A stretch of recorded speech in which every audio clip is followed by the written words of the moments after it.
Hunter saves it. Hunter Hughes is coming around. Here comes Colton Garner. It's Hunter Hughes! Turn 4 for the final time. Who's got more ponies?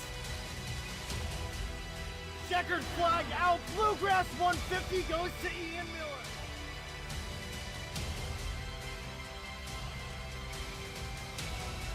And welcome back to the Daily Driven Podcast, guys. As always, I'm your host, Nick Zammit. Good, get the name out there. It's like, hey, Joseph Newgarden, you're the guy with the sperm commercial. Yeah.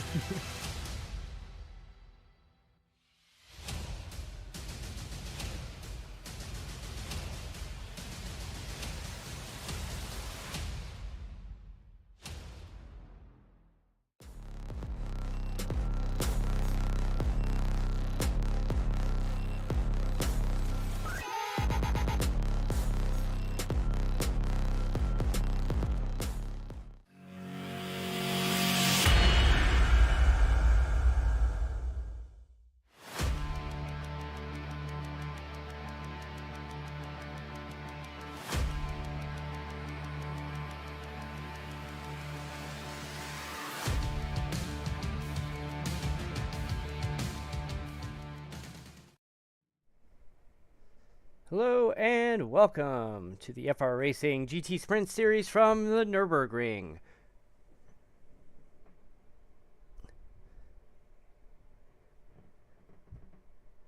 I'm DJ Fluck. Taka Timmerman is out ill again. We'll talk about that here in a little bit, but Taka will get well soon, and hope you're doing all right today. So we're going to meet the team today, and we have Derek Booker, Hunter Hughes, Ian Miller, and Tyler Vickery in the field tonight at Nürburgring. It's a very challenging, very long, the longest by far of any course that we visit on the schedule. And we'll take a look at that right now. You can see the safety cars pulling away, so we won't take very long here before we go live on the track. The Nürburgring, and I've been practicing this word all week. I'm not German. I've never taken German. The I botched it. Well, you know what? So much for it. I practiced all week and I still got it wrong. Basically, the translation is whole course. There are 170 turns, 16.12 miles, or 25.94 kilometers. So 2 cars are taking the track right now between Derek Booker, Ian Miller. Not sure where Hunter might be starting in the pits. Nope. So we have a small field tonight, it looks like. I mean, this is a tough track. You have to purchase 2 tracks in iRacing to get that.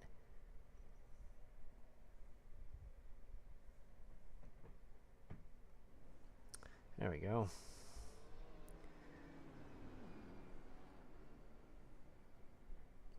So they're projecting we're going to have 8 laps tonight. So one of the big changes that we made for this event is we turned damage off. And normally that's kind of like, that's kind of cheating. But in this case, you have a 16-mile course.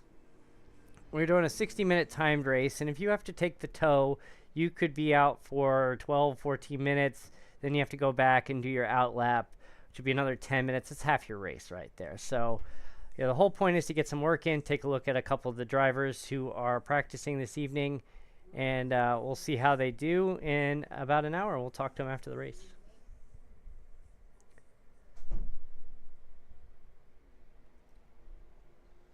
So we are pacing.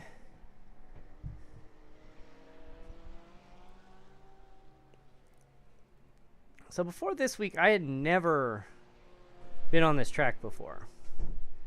As we enter back into the track, and heading to the line, and here we go. And we are green. We are underway. So we got about 8 laps tonight. Just going to use the horizontal ticker because it's just the 2 drivers. So we're going to keep an eye on these 2 between Derek and Ian, both in the GT3 class. Tyler Vickery looks like he's starting from the pit. He's in the Porsche 992. There he goes. Looks like he decided to start from the pit this evening, so it looks like we're going to have 3 drivers out there. So we'll keep an eye on Derek. We'll keep an eye on Ian. And this track is notorious for how difficult it is. It's at times it's very narrow, it's very steep, and there's been some unofficial records that there have been over 250 deaths on this track between drivers, officials, and spectators. Most recently, there was one in 2023 during I believe it was a Michelin private tire test where a driver had an accident, unfortunately lost his life. So this is a very, very dangerous track in real life. So fortunately in the simulator, especially with damage turned off, this shouldn't be, we'll probably have some incidents. That's almost a guarantee, but we'll keep an eye on Derek. We'll keep an eye on Ian. We'll keep an eye on Tyler. And we'll also talk about what happened this week, because it has not been a great week for us in general, especially with broadcast. So we'll talk about that over in the hour. And hopefully we'll be joined by Eric Richardson here in a little bit, my partner, who is not available to drive tonight, but he's going to try to hop in as Derek slightly goes off track. And overall, Ian Miller has taken a little bit of the lead. Getting a little squirrely there as we move on. So it's hilarious watching the track map where it's kind of upside down, and it just looks like they're barely moving, because these track maps in here are set for ovals. They're set for road courses that are maybe 2, 3, 4 miles, 5 or 6 kilometers in length, and then you've got this one that's 25 kilometers, and it looks like they're just barely moving. So we'll keep an eye on this. Got a good battle back and forth between Derek and Ian this evening in the GT3 class. Ian in the Porsche, Derek in the BMW M4.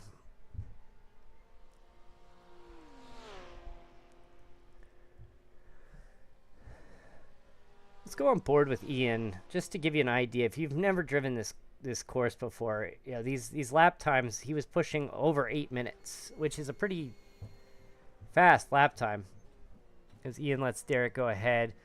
But you are outside the main course, that Formula One uses, and this is about what it looks like for the next, 13 miles or so, give or take. And then the endurance race coming up in June is a 24-hour race. We have an 8 times clock enabled here. We're in the late afternoon, so we're going to have a little bit of night driving at the end. It gets pretty dark, so it might end up being one of those we have to ride on board to see anything, but we will see. So this is my first time broadcasting at this track. As I mentioned, I drove it this week in a test session. I had never been on it before, and I managed to complete a lap about 9.5 minutes in. But I stayed on track and didn't cause any damage, so that was a big win for me, given my lack of ability. Oh, as Derek gets a little squirrely off that turn. Here comes Ian on the inside. Decides to back off and think better of it. That was probably a smart move.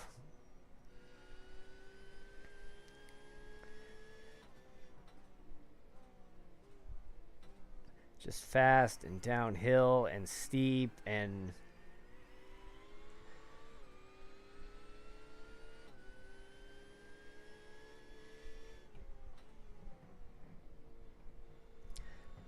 So, rumors, I don't think it's rumors. I think these photos are legit, but Max Verstappen was seen at the Nürburgring this week. I believe yesterday, actually. He was in a Ferrari, in a GT3 Ferrari, looking to potentially get himself certified to drive the 24-hour race. I don't know if it's going to be this year or not, but... in the photos, the car was entered under the name of Franz Bowman or something like that. But you could see pictures of Max there, and he was trying to keep the attention away from him, as someone of that magnitude in the sport would want to do as most as they can. And congratulations to the new father.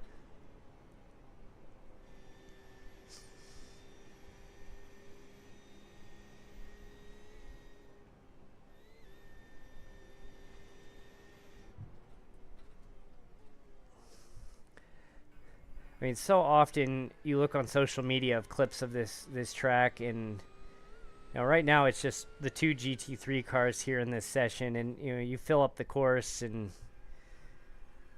get into some tight racing, some inexperience, some ill-advised moves, and it gets messy in a hurry.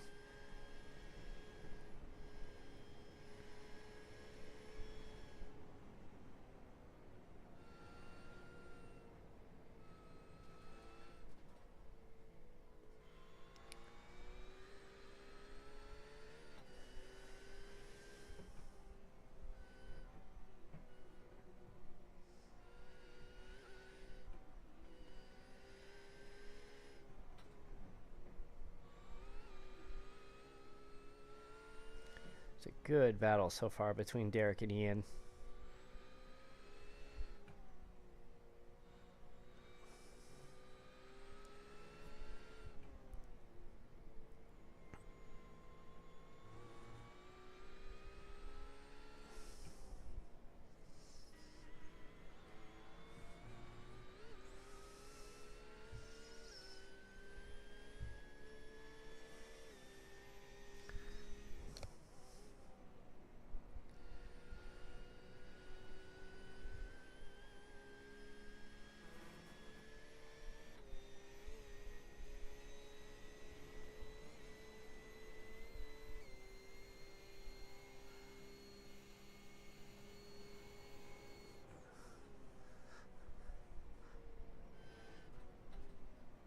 We're riding on board a little longer than we usually do, just to give you an idea what this perspective is like, what this course is like. And you can see Derek gets a little loose there over the curb. Oh. See, and there goes Ian on the inside of that turn, and he is going to clear him.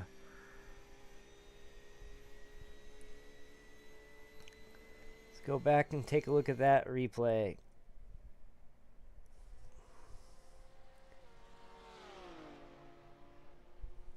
Okay, not far enough. Just kidding. Let's try that again. My own producer tonight. Apologies for that. Let's try that again. All right, there we go. You see Derek gets a little squirrely over that bump. Ian sides. I'm going to make the move, and just kidding. And then he's going to go and cross him over.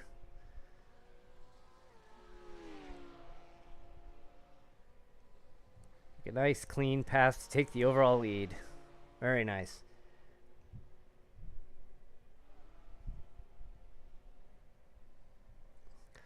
All right, as we're coming along to finish lap 1, they are neck and neck, and it looks like Derek's going to have the lead on the first lap. Let's see what those times clock in at here.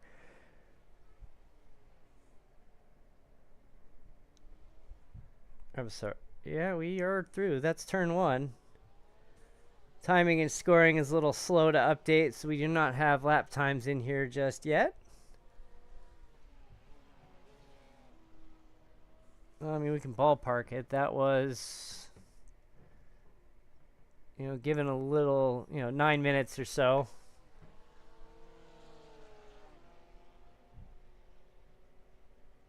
Let's see if we can get it to pop up here. No. Yeah, timing and scoring doesn't seem to want to update here. That's unfortunate.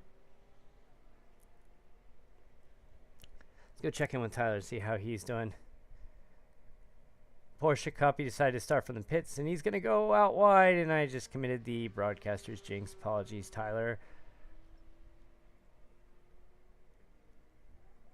He has completed his lap 1, sitting about 24 seconds behind Ian and Derek.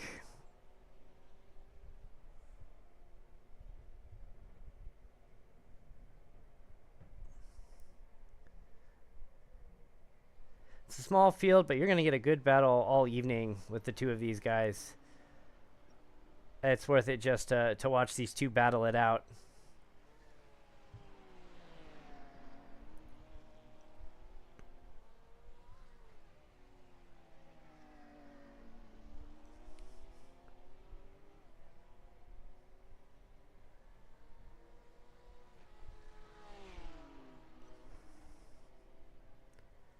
Seeing our 8 times clock here. We're about 11 minutes into this 1 hour session. And you can see we're getting close to dusk. We'll see a little bit of night driving at the end of this hour, so stay tuned for that.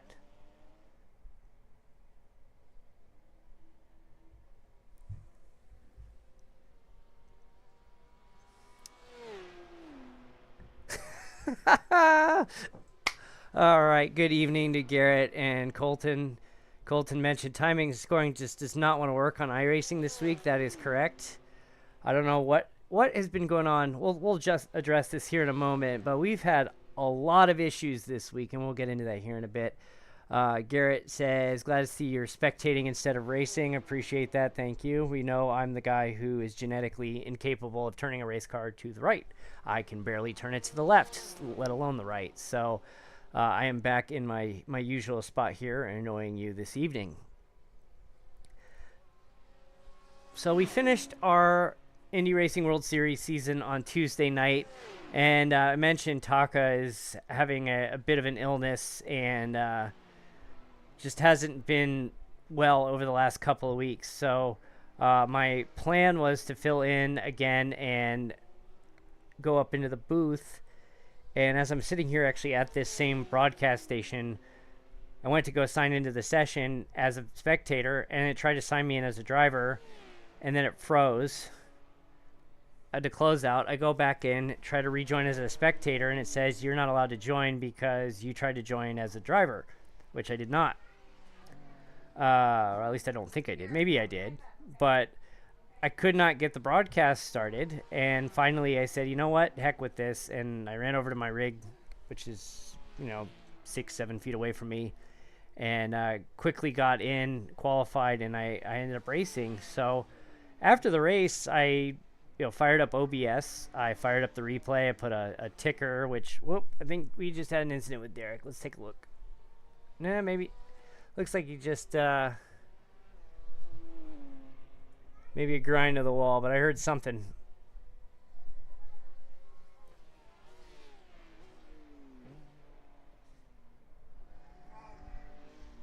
Yep, little off track. No harm, no foul. Damage is turned off.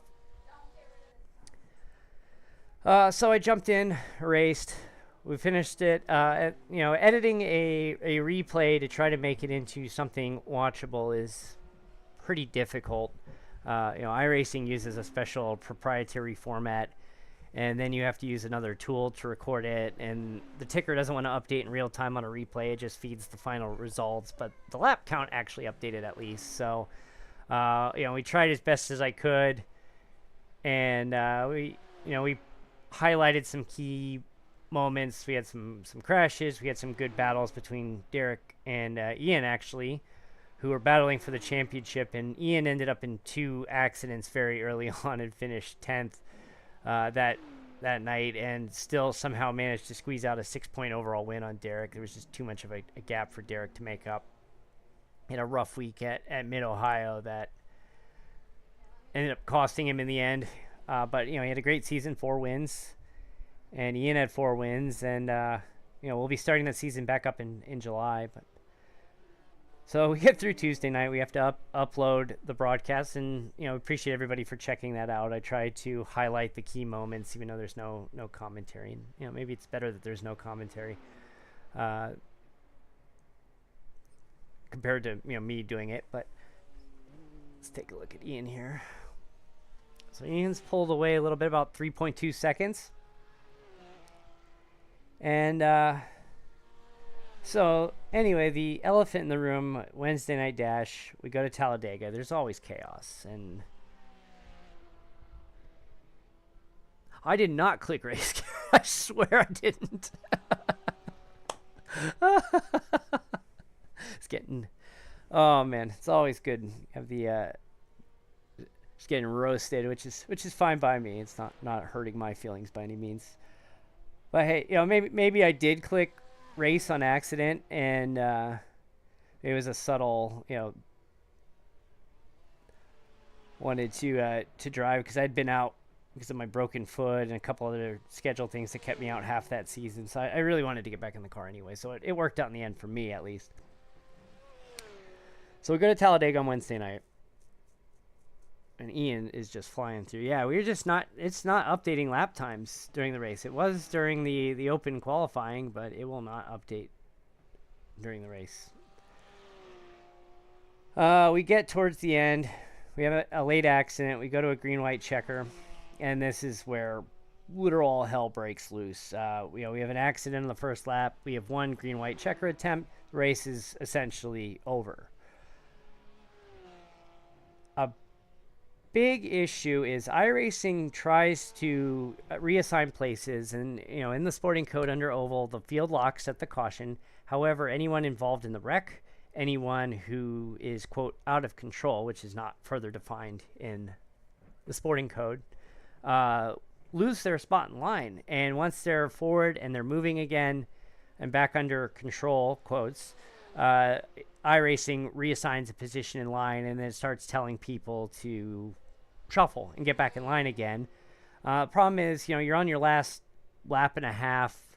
Some people cruised through no problem. Some people swerved but didn't, quote, spin. And it just total chaos. And so anyway, multiple drivers, including Garrett. No, actually, Tyler's issue was he received a black flag for passing under yellow. Tyler, Nick Warboy, Fernando, and Dylan, actually. The four of them did not get back in line at the appropriate spot across the finish line before somebody that they were supposed to let by. And they were black flagged for passing under yellow, and they were all given a time penalty, which shifted them to the end of the lead lap, which pushed them into like 17, 18, 19th, and 20th, based on their positions. And where this becomes total chaos is that the driver said, I never got a notification that I needed to let anybody by. With Garrett, he's asking about tonight. I don't believe so. I don't know what happened to Tyler. He might have left the session, actually. I think Tyler started from the pits, actually, for this. I think he got to the grid too late. But anyway, I avoided the wreck, but a couple people who were trying to avoid it slowed down. I passed them. I had to let them by, including Garrett. And Garrett didn't know he was supposed to pass me. I radioed to him, hey, you need to pass me. So I slowed down to about 60 miles an hour. And John Jones also needed to pass me, but it only told me Garrett needed to. But Garrett was told that John needed to pass him, and if I'm wrong, correct me. He's in the chat. But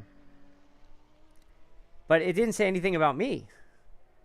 And so other people, Eric Richardson said that right before he got to the start-finish line, he was told he needed the 27 of Nick Warboy to pass him, but he got that notification like right before he got to the line. So he basically slowed to a crawl and let Nick by, but Nick didn't let somebody by and was penalized. And so I clipped the replay. I sent it to iRacing, and I said that, I think the scoring of the race by what happened is correct. The bigger issue is I have multiple drivers telling me they were not notified to let anybody by them, and then they get to the finish line, and then they get black flagged for passing under caution. And messed up a lot of nights, actually. So I sent that to support on iRacing. I sent a big, long email. I sent a copy of the clip. I sent the scoring records, and I said, is there a scoring mistake? Which I think the answer is, by definition, is no. But why did these drivers not get notifications that they needed to let somebody by is the bigger question. And it has now been 2 business days since I submitted that, and I have not received a response back. So, which could just mean they haven't got to the ticket yet, or I could have possibly opened up a bigger can of worms. But I think this is a known issue with the getting back in line, especially when you're in a green-white checker scenario or in the last lap or two of a race where the pace car is going to bring you across the finish line. Because even after the finish line and taking the checker flag, it's telling me to let people by, and It's just very, very confusing. And I think it's something they need to really address. Hilarious. We got 5 laps to go, but hey, there we go. Timing and scoring finally updated. So Ian put down an 8:28.032, and Derek was an 8:53.799. That was a delayed timing. I mean, I get it. It's a lot of data to process on this bigger track, but I would think it process a little faster than 3 laps in.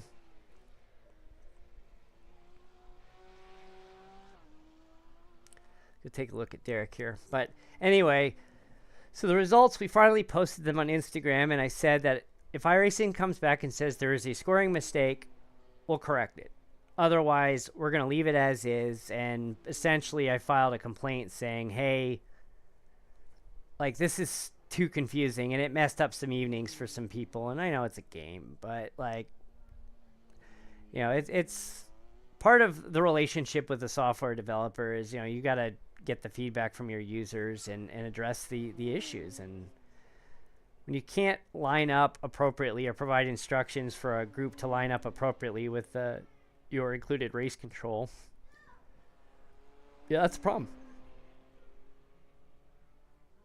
But anyway, after the fact, Eric and I and Nick and Tyler and others probably looked at the replay footage for about 2 hours trying to piece together what we thought was the final standings. But you know, a couple of things weren't taken into account, like the people involved in the wreck, what was defined as a spin, and the people that spun. Where do you re-enter them? And it's just like, you criticize NASCAR for taking forever to decide a race at the end, but then after having to sit there and experience this myself in iRacing, where you have limited camera angles, and you know, you're doing this by yourself or with a couple other people, you're trying to piece this together, and you can't do it after 2 hours. It's like, okay, I've a little bit more respect for NASCAR trying to piece these final orders together. You know, they don't have 2 hours to piece this together after the race. They got to do it like that. They got to get the winner, you know, declared. They get the celebration going. You don't want the fans irritated. It's a bad product if you drag that on for 2 hours. But it's been a rough week. Long story short.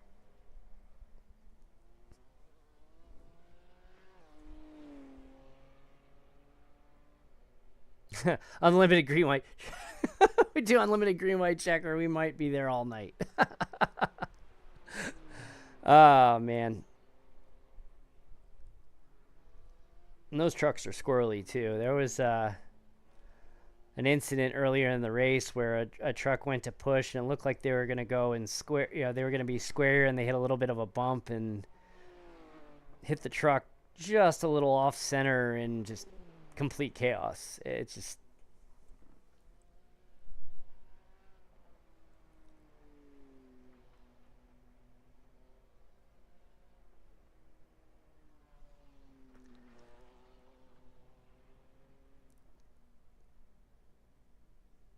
Unlimited green white checker.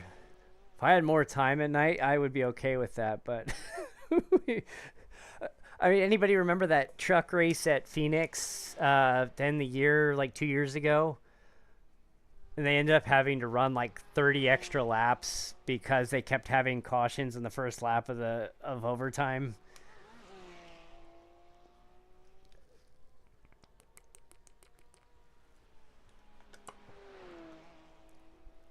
So we got Rockingham coming up this week. We're on a stage break week this week. Plan moving forward is still to face the stage breakout, but after last week, it's like, maybe we should go back to the stage break. But no. Oh boy. Getting a little dark down there. Let's see if we can go down to a lower camera view and get a better angle. We're not expecting any rain tonight. Is there an Infinity, a truck race that ran 9? I don't know if it was last year, but actually the truck series had like a 20-something race streak where they didn't have any overtime, and then they said that, and then they had an overtime at Texas last weekend. So let's see here. So while we're doing that, pull up the Wednesday night dash schedule here. Yeah, the Cup at Nashville at 5.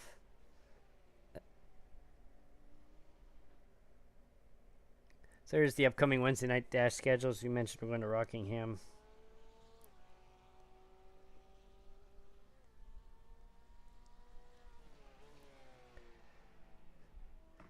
So we're hitting up the stats. So we've got Rockingham coming up. We're going to go visit Lime Rock Park, which we still need to figure out the setup situation. iRacing hasn't released a Lime Rock Park fixed setup, so got to get that figured out here soon. We got IRP coming up.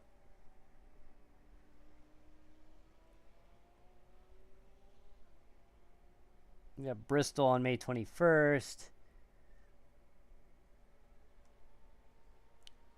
Dover, Charlotte, and we'll finish out the season at Michigan.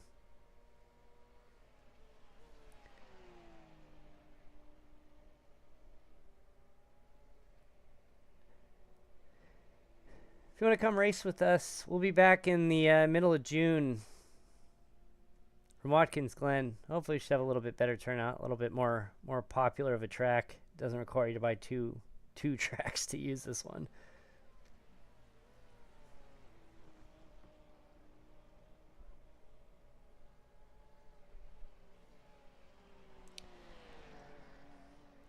"13 races in 2024 in the Cup Series went to overtime.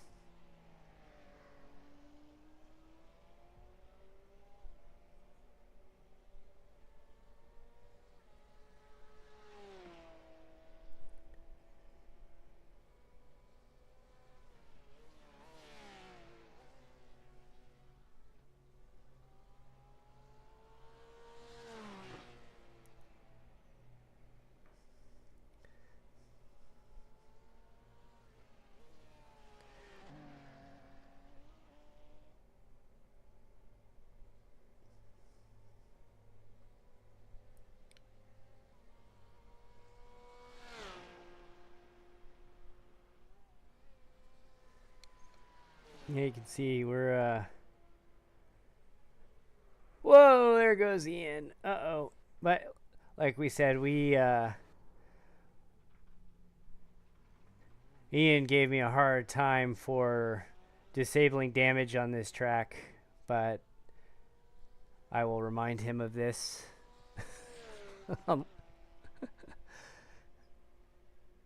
Mid-Ohio feels good at Lime Rock. I haven't tried Mid-Ohio. I think I used Sonoma, and it was okay. It wasn't great, but it was okay. We'll try Mid-Ohio, see how that works.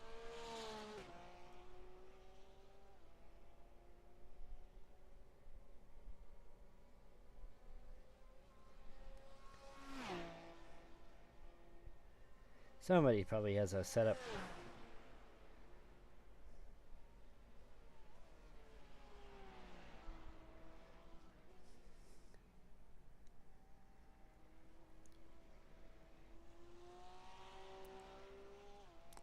You are correct, Garrett.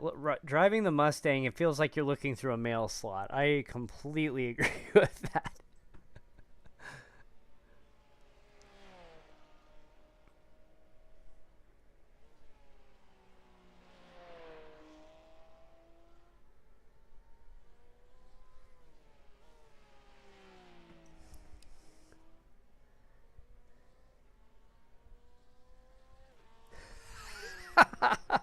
You can see our Discord right now. I'm not.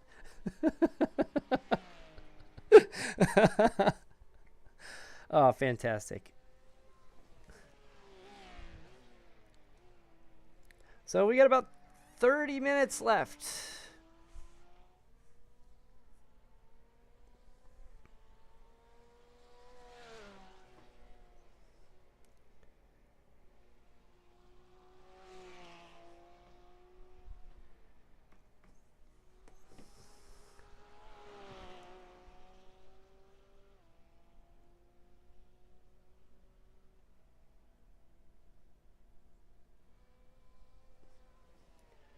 Yeah, looking through the event log here.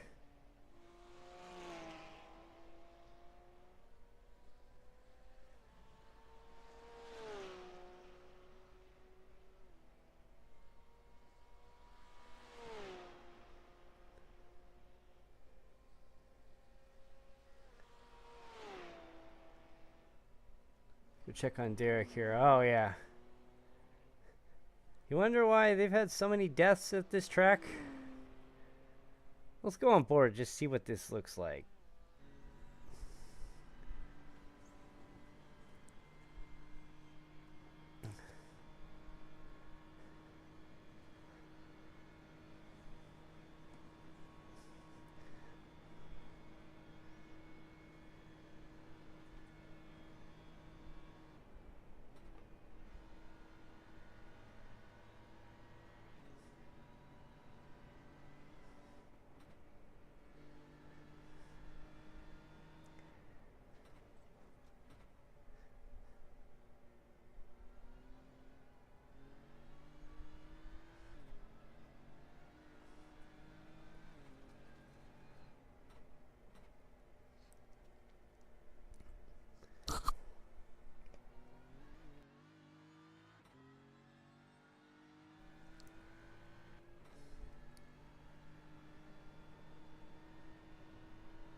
Yeah, this gives vibes from when I was a kid, and my uncle for a while lived in Wilkesboro, North Carolina, and we drove down from Indiana to visit him during Thanksgiving, and we're driving through like the mountains between the Tennessee border and North Carolina at night. And granted, I was like, I don't know, 7 or 8, but this is about what it felt like driving through there.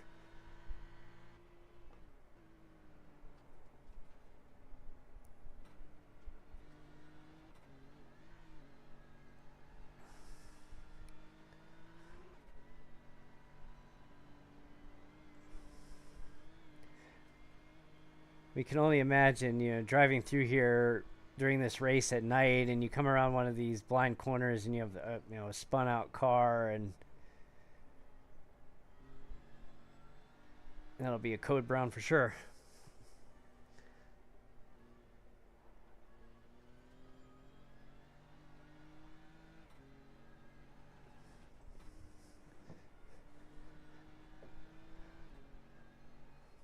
So I still don't think anything will top a few years ago when NASCAR brought the Garage 56 car to Le Mans, and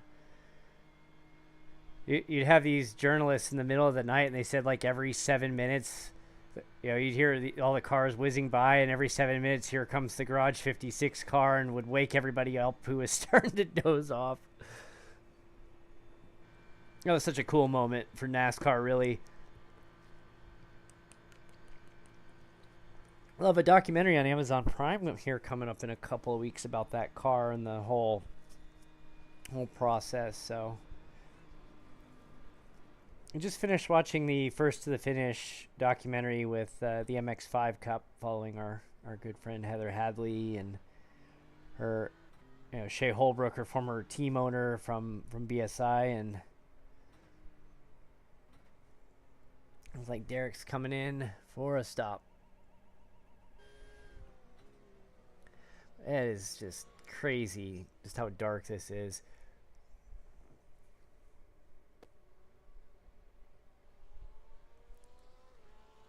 Last time around, okay, now the timing and scoring starting to update. So Ian put down an 8:42.102 last time around. It's about 10 seconds off his best time.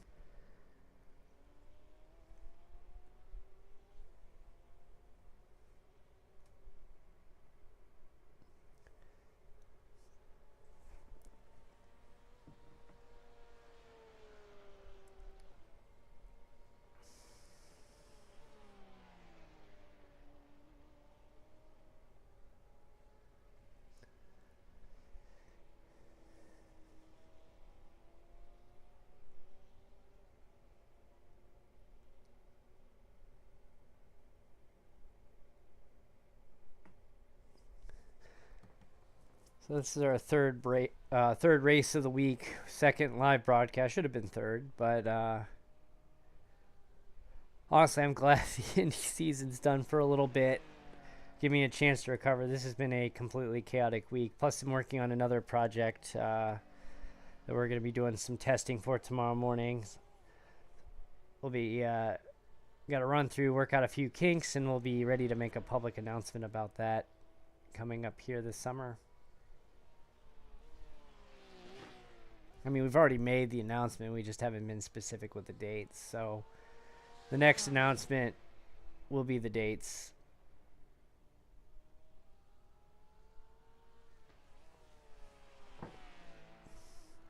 We're also introducing this summer the Bottom Split Racing Series, which that's after this weekend is the next thing we got to get finished up. You know, it's no question that there's some issues with racecraft in iRacing.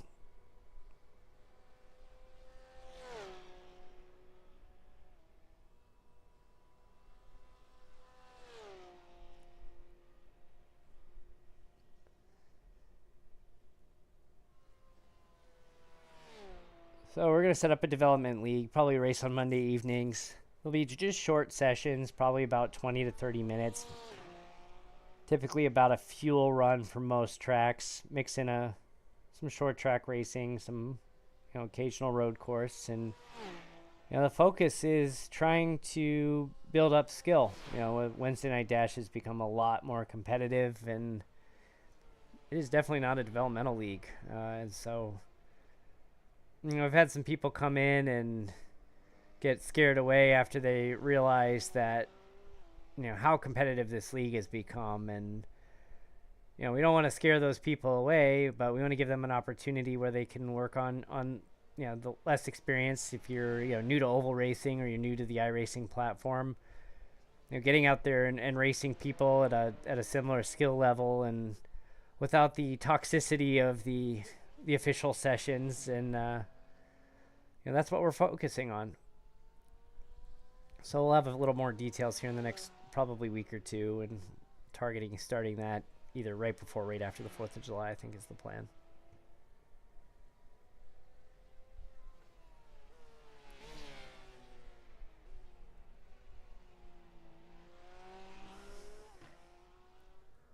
All right, we are closing in on 20 minutes to go.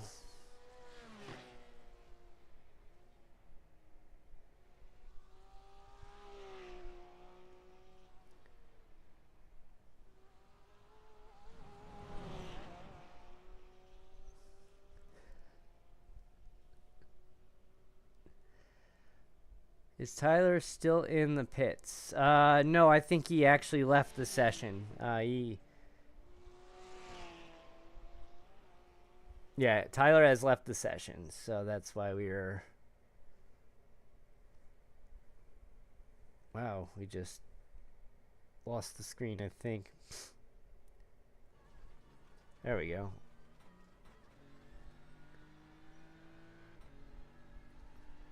Nothing like night racing with no outside light.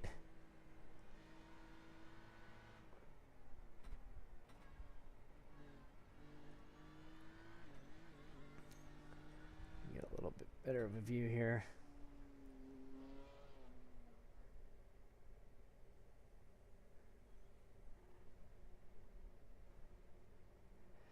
When are we sponsoring a car for a 24-hour of Lemons race? You know what? That actually has been brought up. An issue with Derek. Whoa!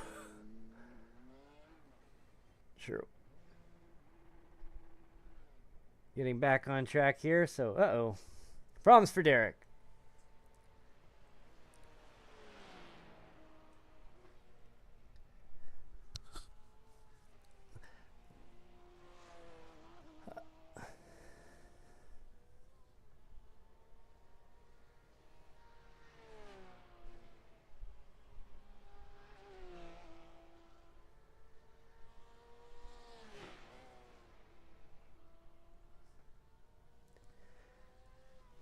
Eric and I have talked about a 24-hour of Lemons car, actually.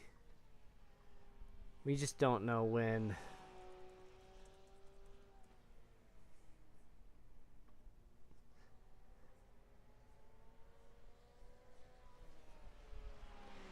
They keep referring you to eBay Motors for a $500 car, but there's not a lot you can get for $500. Might have to bump that number up a little bit.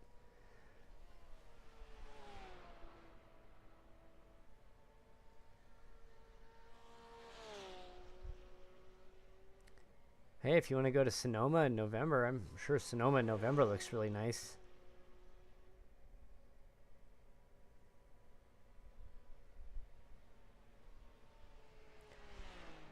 I don't know, I think Road Atlanta in December would be really cool. There's Summit Point in October. The road course in New Hampshire in October.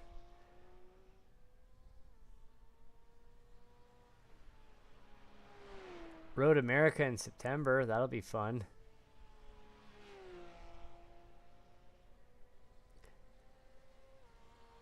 Ginger Man Raceway in South Haven, Michigan. That was actually fairly close to where Eric used to live. And that was kind of the short list for if we did do that. Man, this is getting hard to follow. Apologies for that. I'm going to have to go to cockpit view here.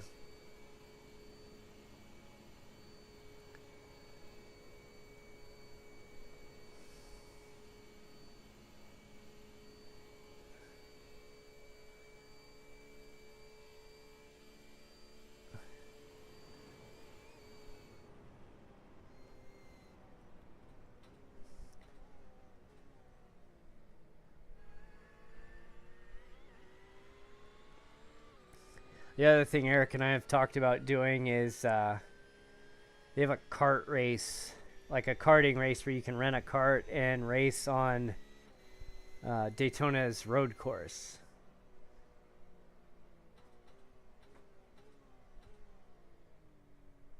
And that's like the last week of December.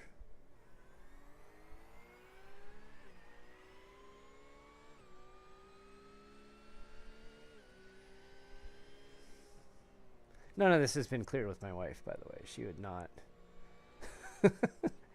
go drive a go-kart like 100 miles an hour around Daytona International Speedway. Yes, the karts at Daytona is terrifying, and that's why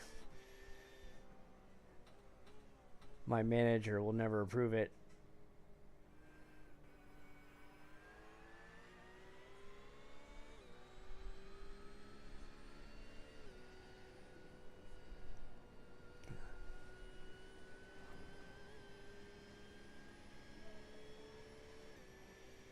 I do have a 7-year-old. She wants to start a karting career, and I said, be a little hypocritical if I said no, but I'll let Mom be the bad guy on that one.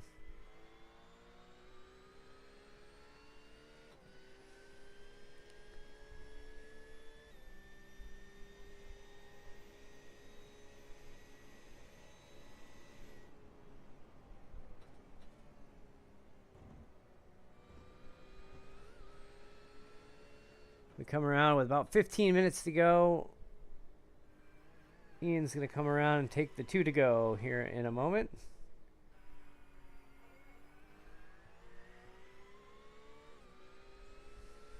Did Booker park it? Yeah, it looks like he parked it. I think he got a little frustrated there, but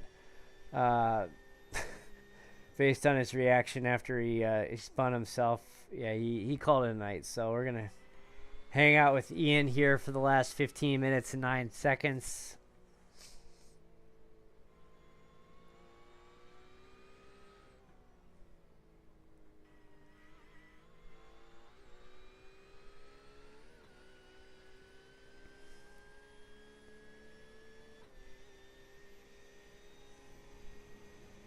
At the Chili Bowl in 2035. There's going to be this whole like Kyle Busch thing with Kevin Harvick. I did enjoy seeing Brexton Busch won a race the other night, and he got out of the car and he bowed to the crowd just like his dad would do. That was fantastic.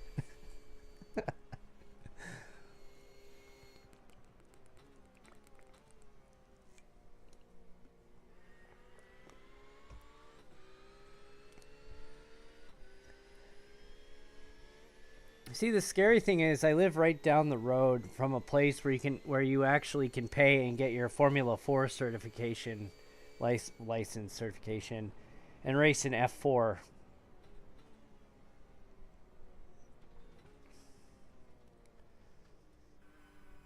Do also have the I think it's called the Apex Motor Club that they do radical racing, which looks really cool. Yeah, it takes money that I don't have.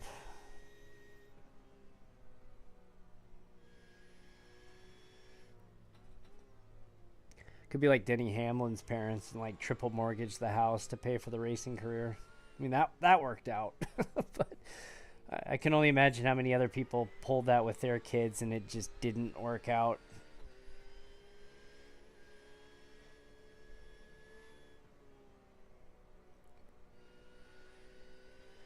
I'm not even driving. I'm just sitting here watching Ian, and just it's a combination of awe and anxiety watching this.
Just real quick, everybody, thanks for tuning in this evening as we get down to our last 10 minutes. So we got the schedule coming up with Watkins Glen in June.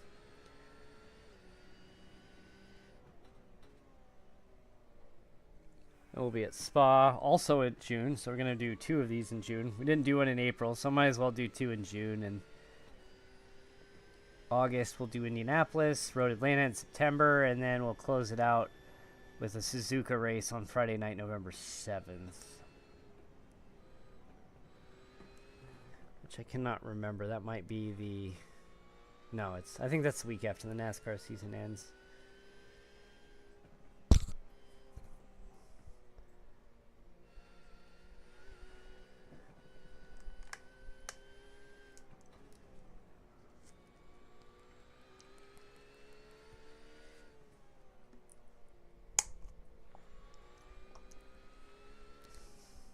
I mean, for as chaotic as how our Talladega race ended on Wednesday night, it is the most watched live event we've ever done.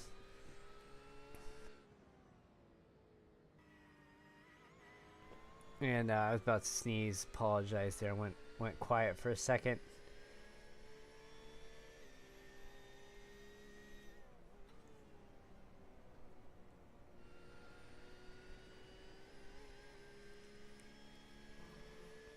It was the most watched live race we've ever done. And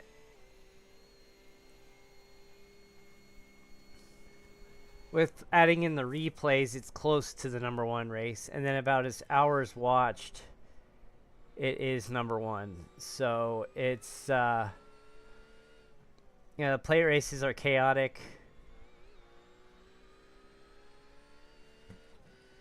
They're very high stress, but people love to watch it, so we will keep going back.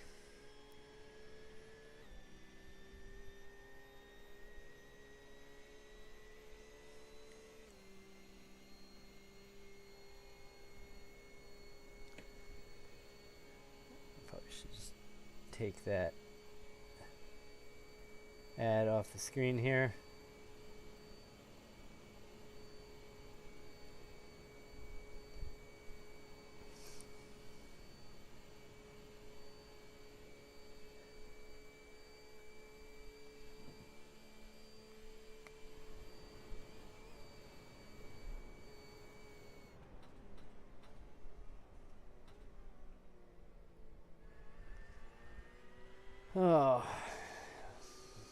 It's down under 9 minutes to go. Check in here one more time.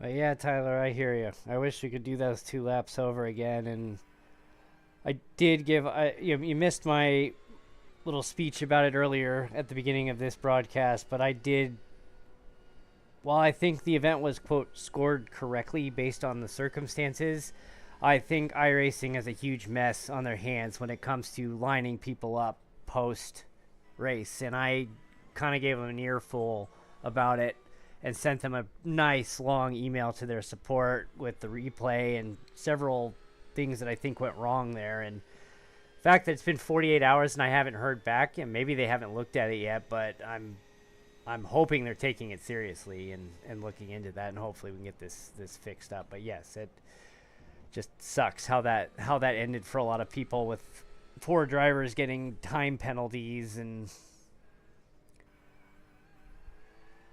sucks. But let's just throw it back at iRacing. Unfortunately, that's about it for the moment.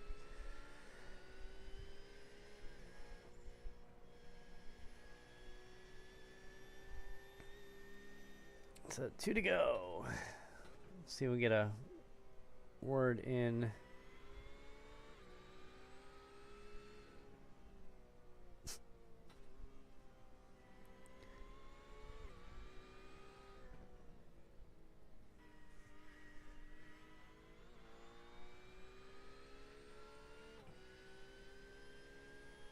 Yep, so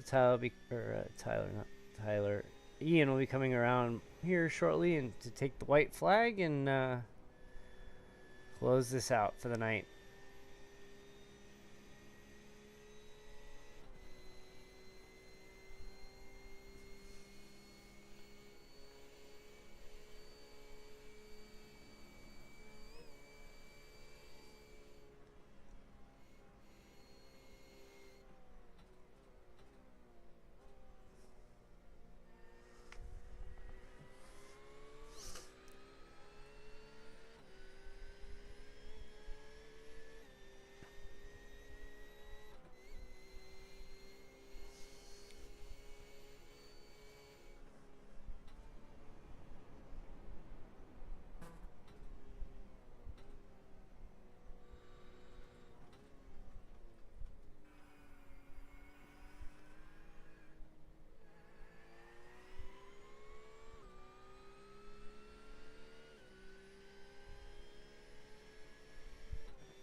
All right.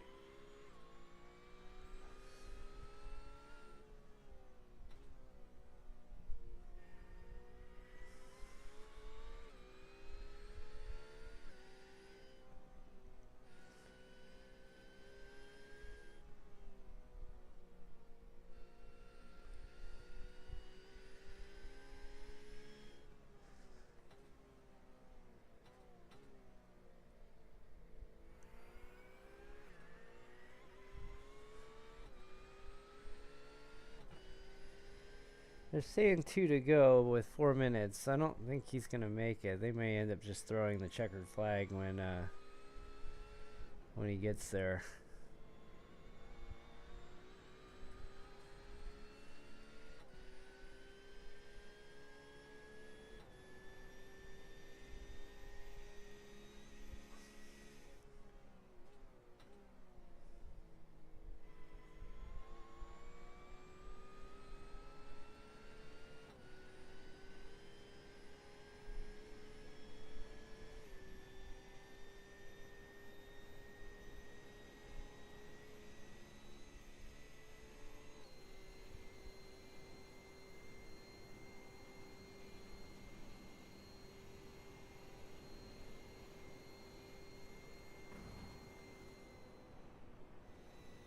So coming up next week, we are at Rockingham Wednesday night, so tune in for that, 10 p.m. Eastern, right here.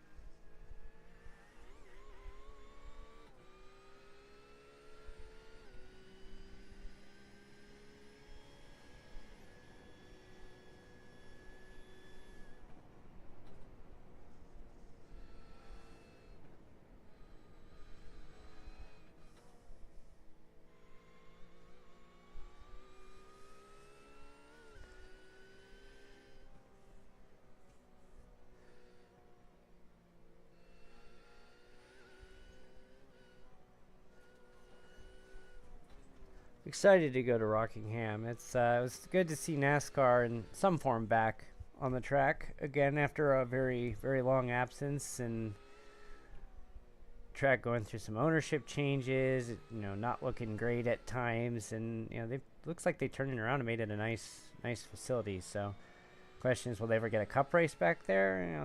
That's to be determined, but it's good to see at least the trucks and the Xfinity series back there again.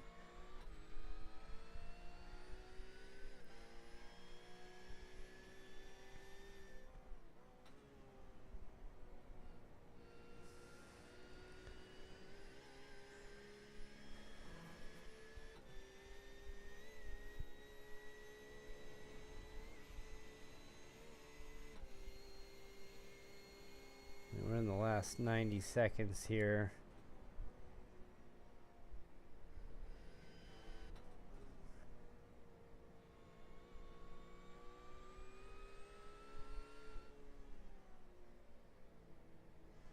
And we could always pull a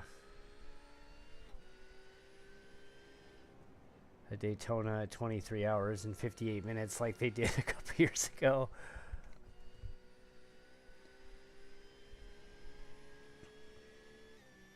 Yeah, we're in a minute to go.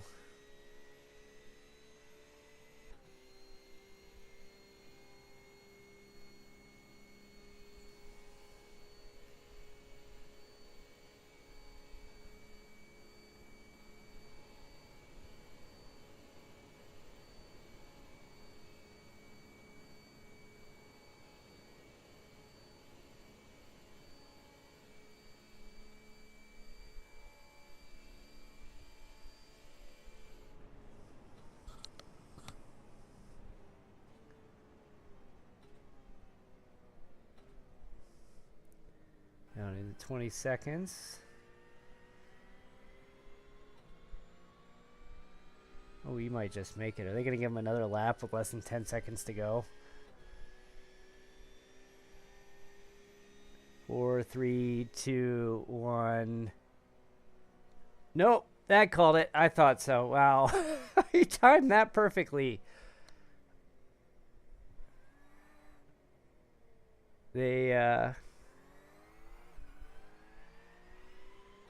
No, they didn't.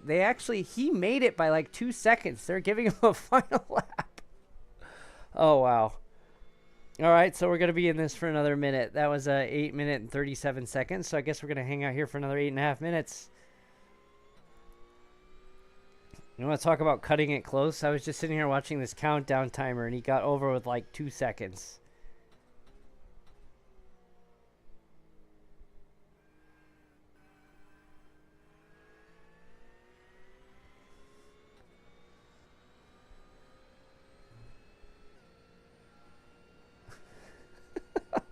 Like, it was literally 2 seconds on the clock when he crossed the line. And it gave him that extra lap. So it looks like we're going to have a 68-minute race here. Unreal.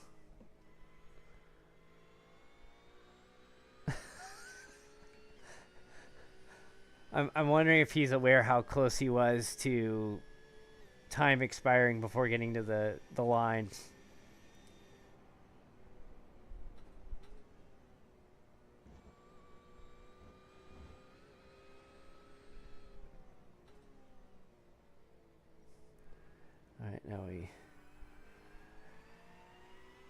head off track into the, we'll call them the back roads here for one more time.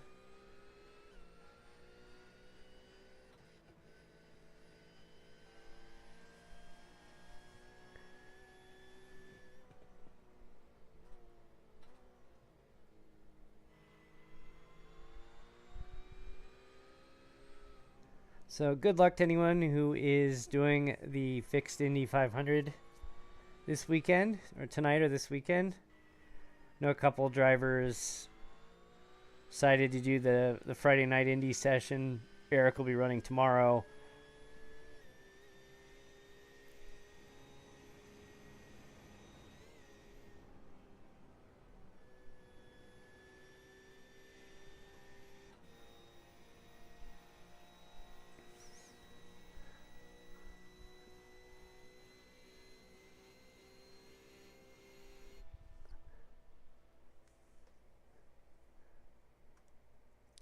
Go outside the car for a little bit.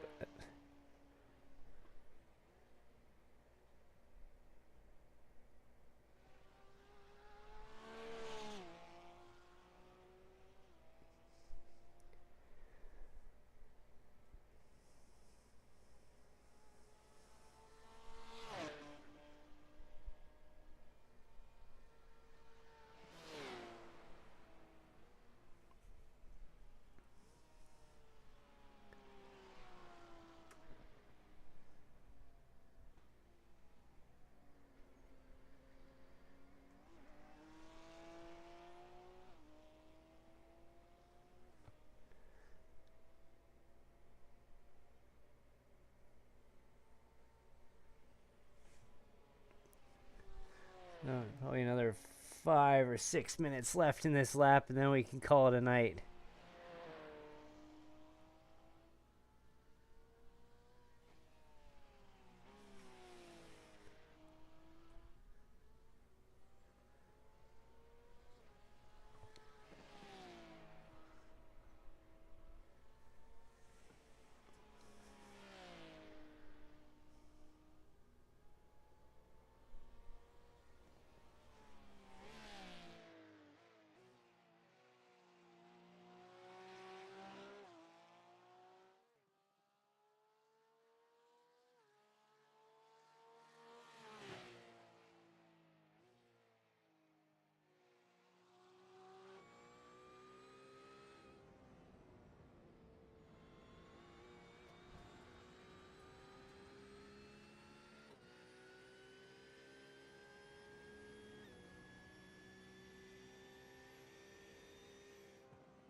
Oh, man. Trying to sneeze while live on the air and hovering over the mute button, and you're just like, and then you don't, and it's just like, oh, so much dead air. It's real entertaining, I know. So let's see here. We're probably about 4 minutes away from Ian crossing the line. We'll just watch him here one more time, driving in the dark. Nürburgring. Just a very impressive drive this evening.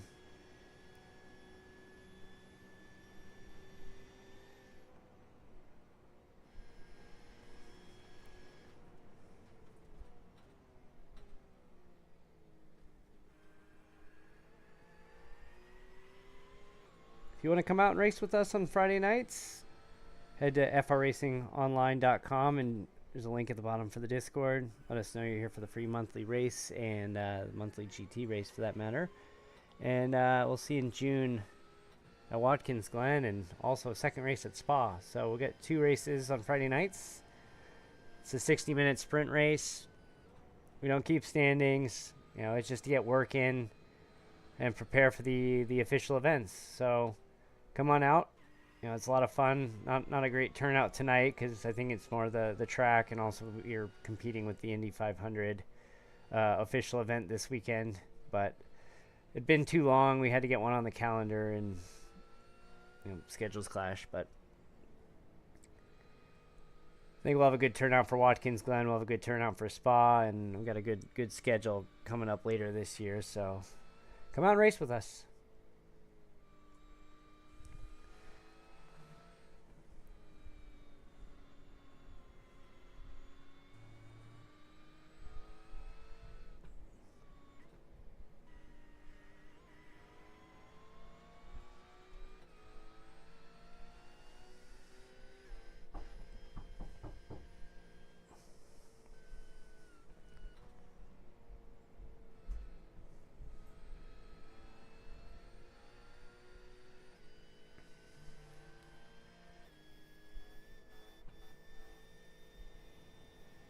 just glad it didn't rain here tonight. That would have been a disaster. Purposely turned the rain off, so it was 0% chance that hard enough as it is.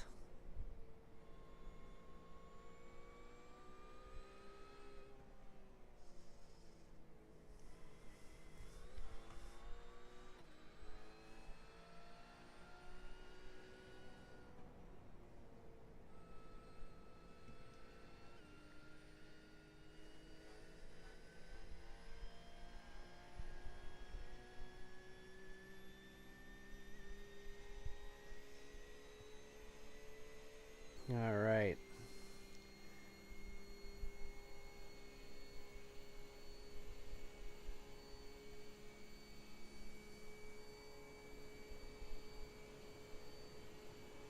Our last big run here, and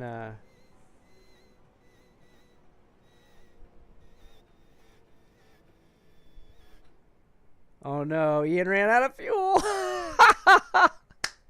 Oh, fantastic.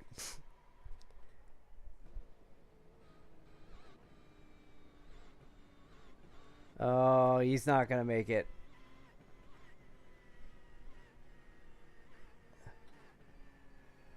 Oh no. Oh, he is not gonna make it. Oh no, he's that close.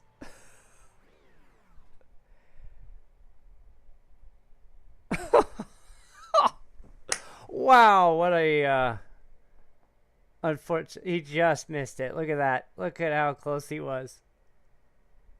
He's drifting. And that is that. Oh, fantastic.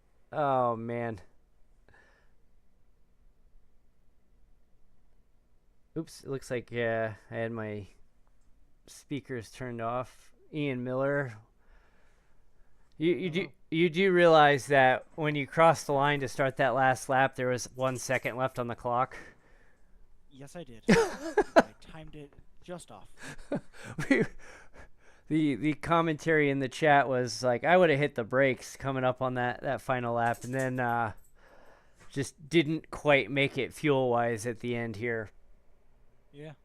But hey, you know, figuring out how much fuel I can save and like what's the bare minimum amount of fuel I can use per lap, pace be damned, is good information to have. But it was, you know, you and Derek had a good battle early on, and yeah, he got into some trouble there towards the end and ended up exiting. But it just, as soon as it got dark, you know, we went in and mostly watched from cockpit view. What's it like out there where it's just nothing but your headlights? You know, thankfully I've put enough time into this track that I've got it pretty well memorized. So nothing really took me by surprise. Obviously not having to deal with traffic and in a lobby like this helps solidify that confidence. But you know, it wasn't too terribly hard. It was super nice having the track temps come down because I just felt grip come back in the car. Trying to get a graphic. It's just a black screen right now. You just can't see a thing. It's incredible. But great run tonight. When you had your little incident and got turned around, Garrett was giving you a hard time for that. About your comment about turning the damage off earlier in the Discord. So that was oh yeah. Hey, if I can drive, if I know damage is off, then I can drive like damage is off. Yeah, I mean, and that was, you know, you take a tow here, you might as well just call it a night after that. So you know, I think it worked out in the end to really push, and we got to see a lot out of it. Yeah.